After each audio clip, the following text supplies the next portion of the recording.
Now, let's talk a little bit about the Mayor of New York, who was elected earlier in the week, Zoran Mamdani. Rita, your thoughts?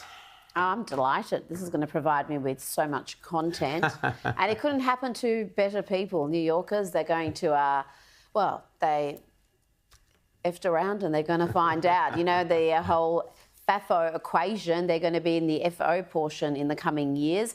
But really, what happened in New York City, and also we had governor races we had a number of races in Virginia and New Jersey.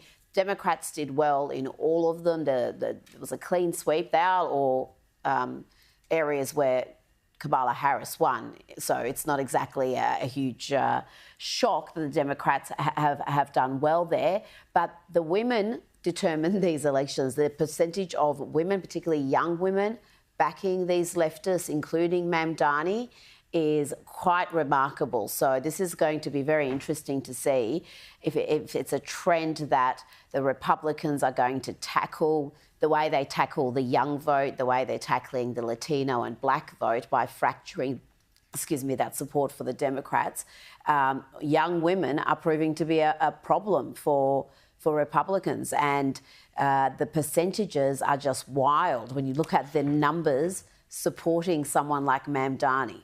Well, it's interesting. I mean, I think we have to separate with this one here. We have to separate the race in New York City from the other races. You know, New Jersey was always going to be Democrat. Let's be honest about that. And Virginia, I mean, Northern Virginia, which is basically a big suburb of Washington, D.C., that's always going to be Democratic, particularly, you know, during a government shutdown when everybody's cross about their pay. The Mamdani situation, though, is really interesting because he did well across the board with Gen Z. So normally we've seen these sort of gender divides here, but the exit polls suggest that young women, that's the 18 to 29 Zoomers, Gen Zs, they went 80%. Yes. 80% Huge. For Mamdani. But that same exit poll had it at 68%. 68% of young men, or identifying as men because it's New York in 2025.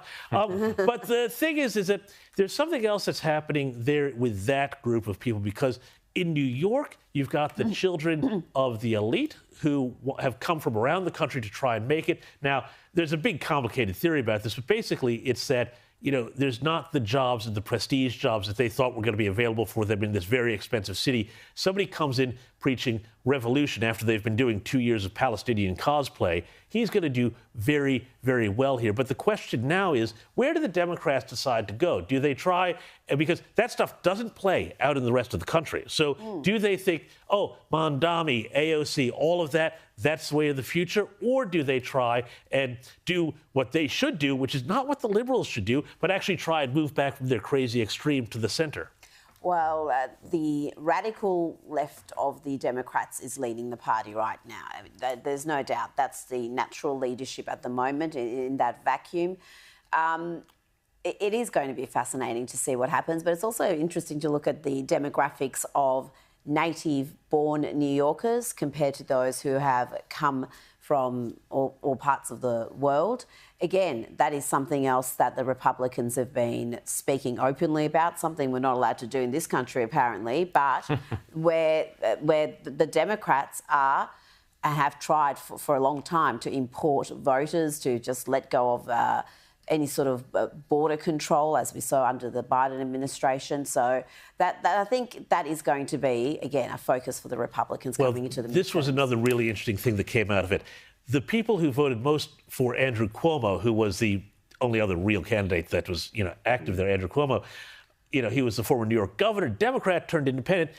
The people at the bottom end and at the very top end of the economic spectrum, that was one determinant. The other determinant, how long you have lived in New York City. So the longer you've lived in New York City, the less likely you're going to vote for Mamdani. That is so true, because you look at in the teens, you know, the last decade, you had Bill de Blasio, another hard left progressive mayor. The city was a disaster. If you lived there when I did in the 90s, and you had David Dinkins, another progressive hard left mayor, crime was out of control. There were actual pogroms against Jews in Crown Heights, Brooklyn, under his watch. Rudy Giuliani came in and cleaned all that up.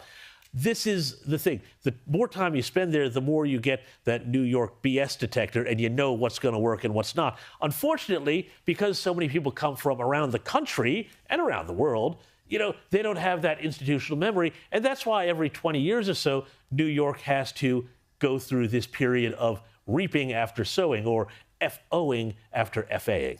Well, I just hope the New Yorkers, the Mamdani refugees who are going to be flooding the red states, Texas, Florida, Tennessee, elsewhere, that they do not bring their voting patterns with them, because that is what the red states are worried about. Because, the real estate agents in places like Florida are absolutely celebrating. Yeah, they're having a great time. They're going to be very rich. But what we don't want is them going into those sorts of places and turning it into Austin, basically destroying a beautiful city with their Californian, New Yorker voting patterns. Yeah, well, the bottom line is very simple, that Mamdani is the personification of the absolute schizophrenia in the modern left. He's a hardcore Muslim on the one hand, and he's selling the whole progressive, transgender, LGBTQ on the other. These two worlds are incompatible with each other. He is a walking contradiction. He's the schizophrenic